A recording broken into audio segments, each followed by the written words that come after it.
నమస్తే. శ్రీ గురుభ్యో నమః. శ్రీమాత్రే నమః. ఆదిత్యాయ చ సోమాయ మంగళాయ బుధాయ గురు శుక్ర శనిభ్యే రాహవే కేతవే నమః. జపాకుసుమ సంకాశం కాశ్యపేయం మహాధృతిం తమోరిం సర్వపాపగ్నం ప్రణతోస్మి దివాకరం. ప్రతి మాసంలో చెప్పుకునేటువంటి మాస ఫలితాలు. అయితే ఈ మాసం ప్రత్యేకించి జనవరి మాసం. జనవరి అనగానే మనకు ఆంగ్ల కాలమాన ప్రకారంగా సంవత్సరం మారుతుంది. 2026 జనవరి. మనకు ఎంతగా మన శాస్త్రంలో సనాతన ధర్మంలో మనకు ఉగాది నుండి మొదలుపెట్టేటువంటి సంవత్సరం అయినప్పటికీ గ్రెగేరియన్ క్యాలెండర్ ప్రకారంగా ప్రపంచవ్యాప్తంగా జనవరి 1 అనగానే కొత్త సంవత్సరం అనుకునేటువంటి పరిస్థితి ఉంది. కనుక మరొకసారి ప్రేక్షకులందరికీ కూడా నూతన సంవత్సర అంటే ఆంగ్ల నూతన సంవత్సర శుభాకాంక్షలు తెలుపుతూ ఈ సంవత్సరంలో మొట్టమొదటిగా వచ్చేటువంటి జనవరి మాసం ఫలితాలు ఎలా ఉంటాయో చూద్దాం. జనవరి కొత్త ఆశలు, కొత్త ఊహలు అందరూ కూడా ఇప్పుడున్నటువంటి కాలానికి ఇవన్నీ కూడా కొత్త నెలగానే అనుకరిస్తూ ఉంటారు. కాబట్టి ఇందులో ప్రత్యేకించి ఈ మాసంలో మనకు కనబడేటువంటి ఒక ప్రత్యేకత ఏంటి అంటే, ఈ మాసంలో పండగలే వచ్చిన గ్రహాల అన్నీ కలిసి ఒకచోట కూటమి అయ్యేటువంటి పరిస్థితి ఉంది. గ్రహ కూటమి అంటారు, పంచగ్రహ కూటమి. ఇది మనకు జనవరి మాసంలో 16వ తారీఖు తర్వాత మకర రాశిలో అంటే సహజ సిద్ధమైనటువంటి దశమ భావంలో ఈ గ్రహ కూటమి ఉండడం వల్ల కూడా ఈ జనవరి మాస ఫలితాలు కొందరికి, కొన్ని రాశుల వారికి అద్భుతంగాను, మరికొన్ని రాశులకు సమాంతరంగాను, మరికొన్ని రాశులకు కాస్త కష్టంగాను అనిపించే విధంగా ఉంటాయి. సరే, మరి ఆ విధంగా చూస్తూ ఒక్కొక్క రాశికి ఏ రకమైనటువంటి ఫలితాలను ఇస్తాయి, వాళ్ళకి ఉద్యోగ, వ్యాపార, వ్యవహారాలన్నింటిలో కూడా అంటే పిల్లలైతే చదువు సంధ్యలు, పెద్దవాళ్ళైతే వాళ్ళు చేసేటువంటి నిత్య కార్యక్రమాల్లో ఈ మాసం అంతా కూడా ఎలాంటి ఫలితాలు వస్తాయి, ఈ ఫలితాలు అంటే దుష్ఫలితాలు ఉన్నట్టయితే అవి ఉండకుండా ఉండడం కోసం ఏం పరిహారాలు చేసుకోవాలి, అలాగే మామూలుగా కొంచెం సమస్థితిలో ఉన్నట్టయితే వాటిని వృద్ధి చేసుకోవడం కోసం ఎలాంటి దైవారాధన చేస్తే అది వృద్ధి అవుతుందో తెలుసుకుందాం. 3వ రాశి అయినటువంటి మిథునం. జనవరి 2026 మిథున రాశి వారికి ఎలా ఉంటుంది?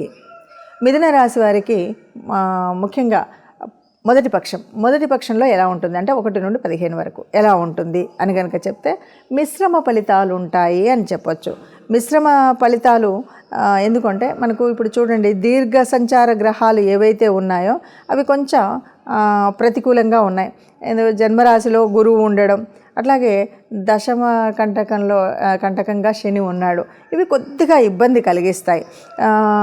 అట్లాగే ఈ ఇబ్బందుల వల్ల మనం ఎలాంటి ఇబ్బందులు పడతాము ఏమిటి అంటే, ఏది చేయాలన్నా గబగబా ముందుకు వెళ్ళదు పని. ఏదైనా సరే అవుతున్నట్టే అనిపిస్తుంది, అవ్వకపోవడం. ఇది ఒక విద్యలో అంటారా, ఉద్యోగంలో అంటారా, వ్యాపారంలో అంటారా, వివాహ వ్యవస్థలో అంటారా, సంతానంలో అంటారా, అంటే అన్ని విషయాల్లో కూడా అన్నీ అవుతున్నట్టే అనిపిస్తూ ఏది కూడా ముందుకు జరిగినటువంటి పరిస్థితి కనిపిస్తుంది. ఈ పరిస్థితులు కొంచెం మనం ఈ అడ్డంకులు లేకుండా ఉండడం కోసం మనం చేయాల్సినటువంటి ప్రయత్నము తప్పనిసరిగా చేయాల్సిందే. ఎందుకంటే ఎప్పుడు కూడా దేవతానుగ్రహం అనేటువంటి తప్పనిసరిగా ఉండాలి.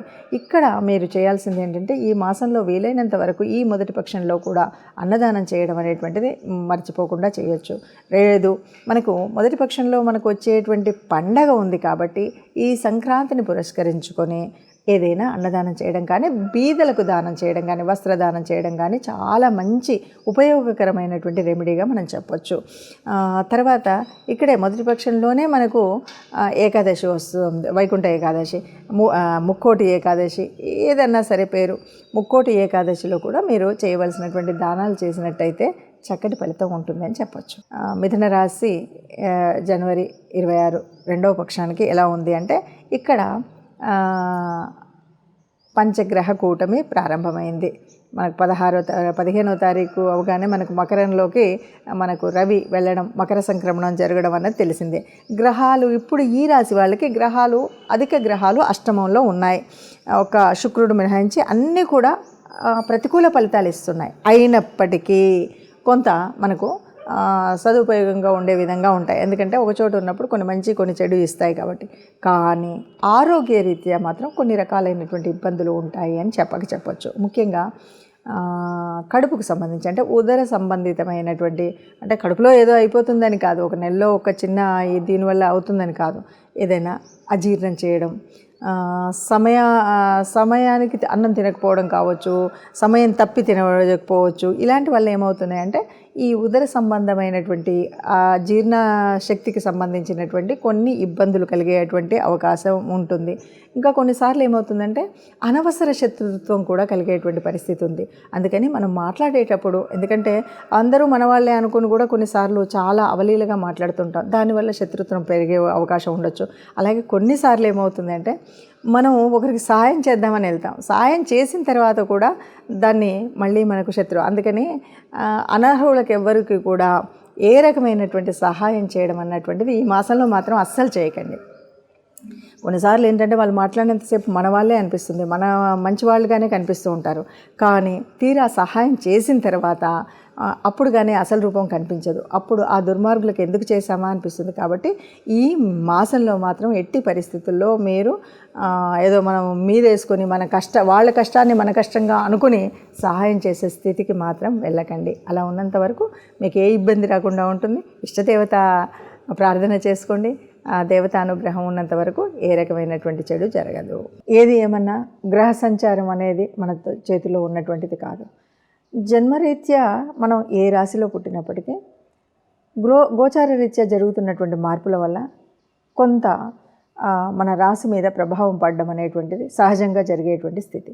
మరి ఇలాంటి పరిస్థితుల్లో గ్రహస్థితి ఇలా ఉంది, మరి ఇంతేనా అంటే ఒక మాసంతో జరిగేటువంటిది కాదు. పూర్తి జీవితంలో అనేక రకాలైనటువంటి మార్పులు వస్తున్నప్పటికీ కూడా ఒక్కొక్క మాసంలో ఒక్కొక్క రకమైనటువంటి ఫలితాలను తీసుకుంటూనే దాన్ని ఒక పునాదిగా మనకు చెడు జరుగుతున్నప్పుడు జరగకుండా ఉండడం కోసం ఏం చేయాలి, మంచి జరుగుతున్నప్పుడు దాన్ని ముందుకు తీసుకువెళ్ళడం కోసం ఏం చేయాలి అన్నది తెలుసుకోవడం కోసం చేసే ప్రయత్నమే జాతకాన్ని తెలుసుకోవడం, గోచార రీత్యా ఉండేటువంటి ఫలితాలను తెలుసుకోవడం. మరి ఈ రీత్యా కనుక మనం చూసినట్టయితే ఇప్పుడు ఒక్కొక్క రాశికి ఒక్కొక్క ఫలితం ఉన్నప్పటికీ కూడా మనం పరిహారం, ఎందుకంటే మనకు గ్రహాలు ఎలా ఉన్నాయి, ఎందుకున్నాయి అంటే ఇదంతా కూడా పూర్వజన్మ సుకృతం అనే అంటాం. పూర్వజన్మలో ఉన్నటువంటి ఫలితాలకు ఆధారంగానే ఆ పూర్వపుణ్య ఫలంగానే మనం పుట్టినటువంటి రాశిగానే ఉంటుంది. మనం వచ్చేటువంటి కాలగమనంలో వచ్చేటువంటి మార్పులు కూడా మనకు అందుకు అనుకూలంగా ఉంటాయి.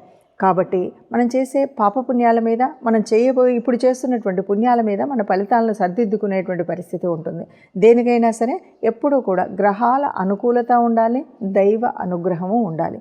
కాబట్టి మనం ఈ మాసం అంతా కూడా జనవరి మాసం అంటేనే మనకు మొదటి పక్షం అంతా కూడా మనకు తెలిసినటువంటి విషయమే. విష్ణుదేవుడి ఆరాధన చేస్తూ ధనుర్మాసాన్ని పూర్తిగా చేసుకుంటూ గోదాదేవి కళ్యాణంతో విష్ణుమూర్తి, గోదాదేవి, శ్రీరంగనాథుడు, గోదాదేవికి కళ్యాణం చేస్తూ ఉంటాం కదా. ఈ కళ్యాణం వరకు కూడా నిత్యం ఆ విష్ణు సహస్రనామం అంటే మొదటి 15 రోజులు విష్ణు సహస్రనామం చేసుకోవడం. అందులోనూ మళ్ళీ ఇంకొక ముఖ్యమైనటువంటి విషయం ఏంటంటే ఈ మాసంలో వచ్చేటువంటిది వైకుంఠ ఏకాదశి.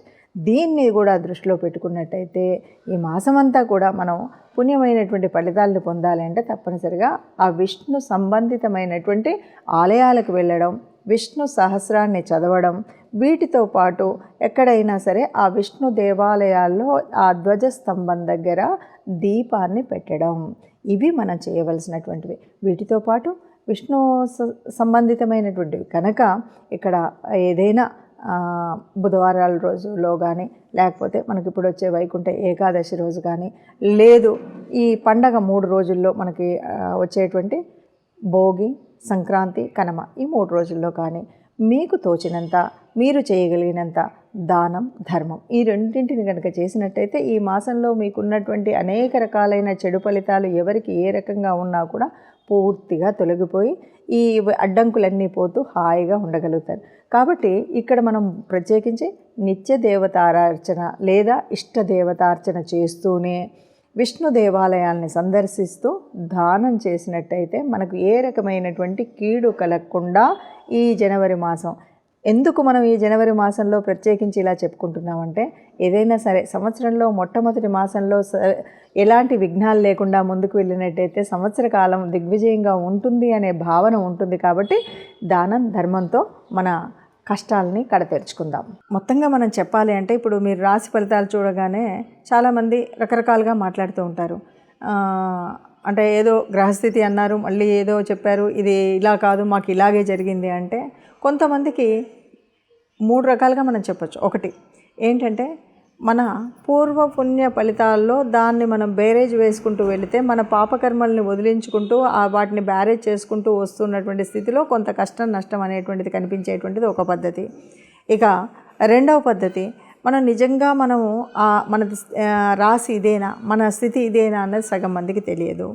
ఎందుకంటే జన్మ సమయంలో సరిగ్గా నిర్ణయం తీసుకున్నటువంటి వాళ్ళు చాలా తక్కువ మంది ఉన్నారు. పాతకాలంలో అయితే ముఖ్యంగా ఊర్లలో ఉండి హాస్పిటళ్ళల్లో సరి అయిన సమయం చెప్పినటువంటి వాళ్ళు కొంతమంది ఉంటారు. ఇక మూడవ స్థితికి వస్తే ఇక్కడ మనం చెప్పాల్సింది ఇది గోచార రీత్యా జరిగేటువంటి మార్పులు.